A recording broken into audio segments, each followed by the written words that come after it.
নুন দিয়ে ডিমটা সেদ্ধ করে নেব। বেরেস্তাটা তৈরি করে নিচ্ছি। বেরেস্তাটা আমার তৈরি হয়ে গেছে, এবার এটা নামিয়ে নেব। প্রেসার কুকারের মধ্যে জল দিয়ে দিলাম, নুন দিলাম, হলুদ দিলাম, আর অল্প একটু পেঁয়াজ দিলাম। এবার বড় বড় করে কেটে নেওয়া আলু দিয়ে দিলাম। দুটো সিটি দিয়ে আলুগুলোকে একটু সেদ্ধ করে নেব। বিরিয়ানির জন্য এই মশলাটা কিনে নিয়ে এসেছি, এর থেকে গোলাপের পাপড়িগুলোকে বেছে আলাদা করে নেব। এবার এতে তেজপাতা আর বাকি যা মশলা ছিল, জয়িত্রী, জায়ফল, ছোট এলাচ, লবঙ্গ, দারচিনি, সামরিচ আর গোটা জিরে গরম জলের মধ্যে এইগুলো দিয়ে দিলাম। এবার নুন দিয়ে দিলাম, সাদা তেল দিলাম। 1 ঘন্টা আগে বিরিয়ানির চালটাকে লেবুর রস দিয়ে ভিজিয়ে রেখেছিলাম। এবার এই চালটা গরম জলের মধ্যে দিয়ে দেবো। এবার চালটাকে ঢাকা দিয়ে আধ সেদ্ধ করে নেব।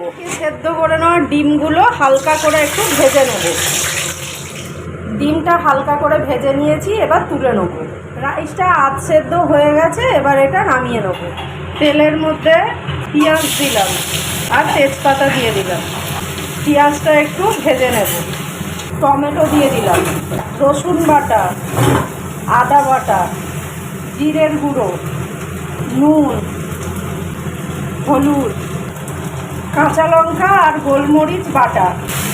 মশলাটাকে একটু কষে নেব।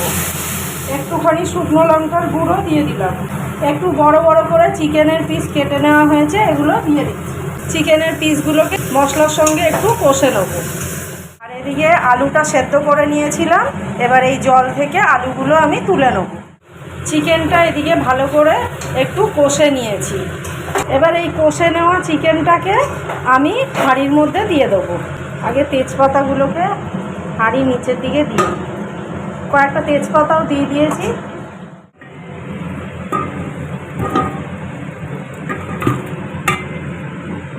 হাঁড়ির মধ্যে দিয়ে নিলাম। এবার যে প্রেসার কুকারে আলু সেদ্ধ করা যে জলটা ছিল, সেই জলটা এতে দিয়ে দিলাম। এবার ওপর থেকে অল্প অল্প করে রাইস দিয়ে দেবো।